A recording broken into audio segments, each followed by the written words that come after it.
Good morning, good afternoon, good evening, wherever you are. This is Howard Kneller from the Listening Chair. I'm with Peter Hansen from Audio Group Denmark, and thanks for having us, buddy. Thanks, Howard. And we're here at Capital AudioFest 2025, and it's been a really well-attended show, and everyone's pretty much said a good vibe. Before we get started, let me say, check out our new website, www.thelisteningchair.net. I'm biased, but I think it's far and beyond the best website out there for audio and video, AV stuff, high-end, regular audiophile, and even video stuff, TVs. Check it out. And also check out our Facebook group, The Listening Chair. We have 14,500 members. It's pretty new still, and we're growing like crazy, and people are posting their systems from all over the world, so check it out. But without any further ado, let's roll the tape.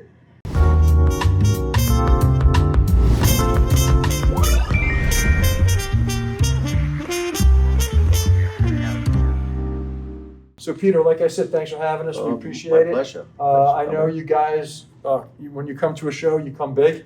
I don't know if that's a thing from Denmark or what. Hey, this is the last show of the year. Hallelujah. Okay. It's the 8th one. Okay, So I hear a hallelujah in there or something like that. Yeah, but it's been great. We're always busy, as you know, rolling out products, and this is the first time at the show where we're rolling with our new 88 series separates. Okay. So behind you, we have our system here with the 588, which is the top of the line in our 88 series. Okay, well, then you know what? I'm going to get out of the way so people can see. Well, yeah, let's look at Why the don't you give equipment. us, not too much detail, but Yeah. just a brief overview of what Yeah. we got, because I know we have one or two new things that are kind of special. Yeah. So the separates are new in the 88 series. So we have on the top left is our Streamer DAC. So now we have, like in the 880 series, we have the standalone Streamer DAC unit. Over on the right-hand side of that, we have the integrated.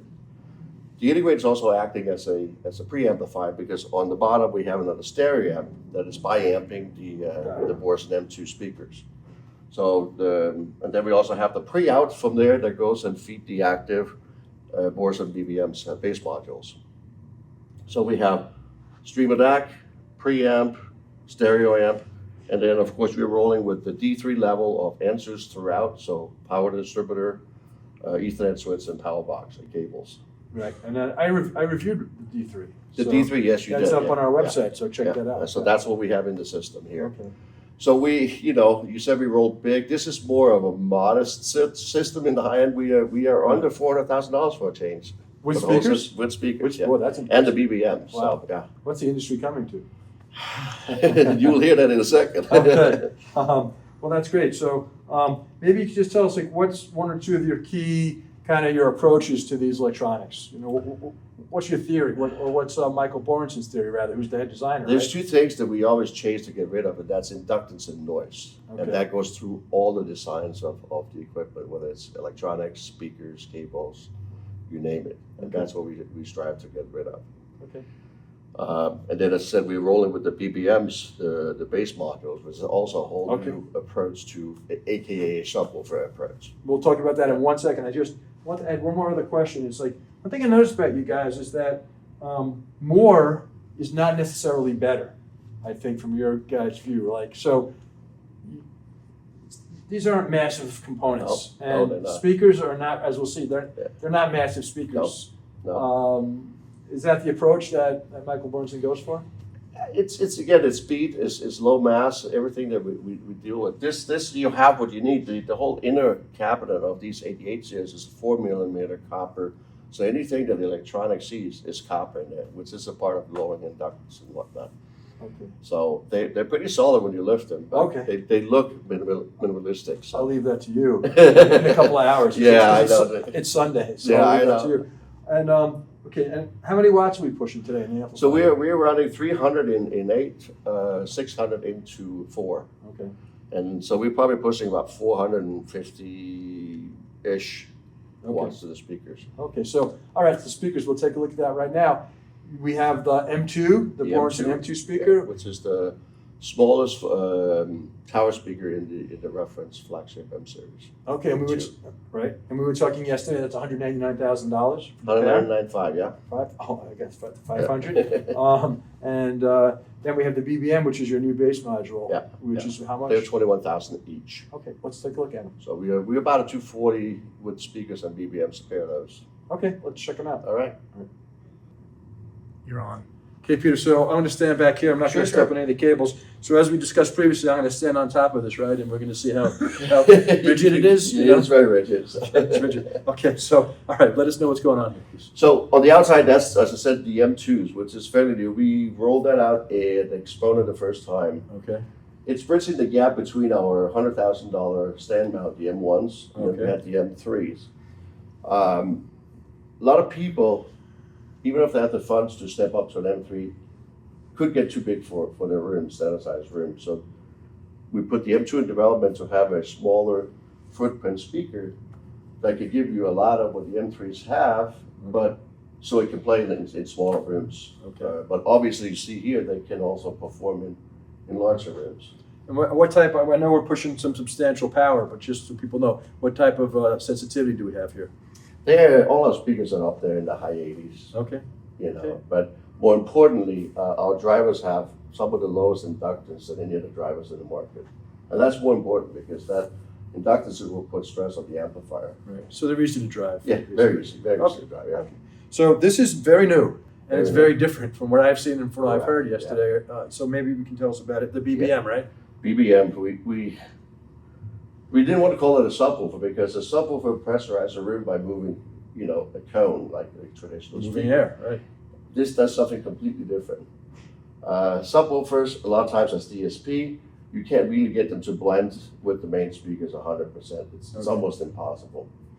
But Michael decided this is a folded dipole where it's energizing the room from the front end to the back.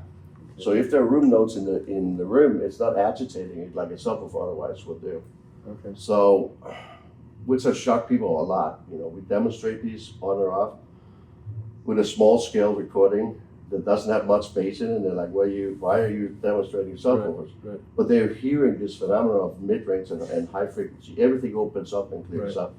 And that's when you get the foundation right. That's what happens because through harmonics, everything is connected. Okay. So, but then again, you do something dynamic and they hear, oh crap, this thing can actually also punch. Right. So, but the thing is, it completely disappears. It blends with the front speakers. You cannot localize them.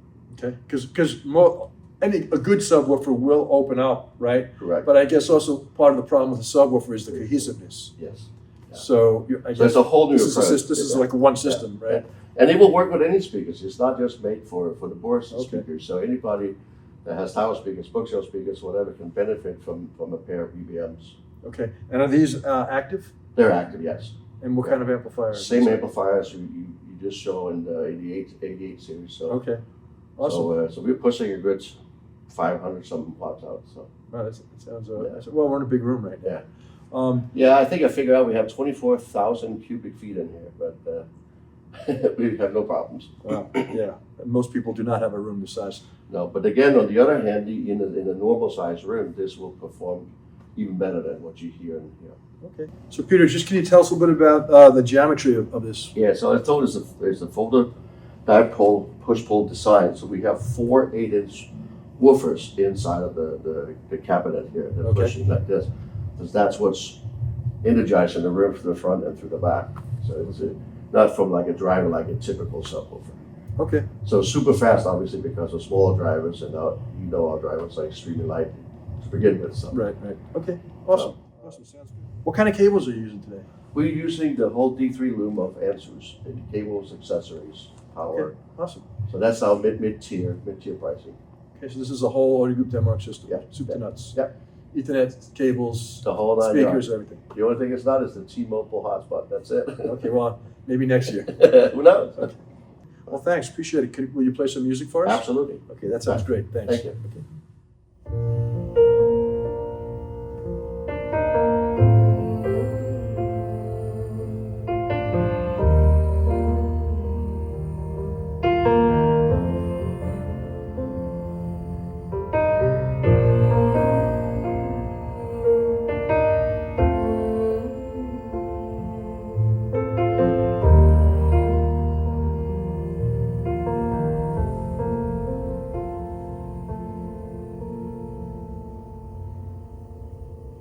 I met this girl, she was walking through one of my dreams. She kissed my everything that she said made so much sense to me that I still feel like I'm half asleep.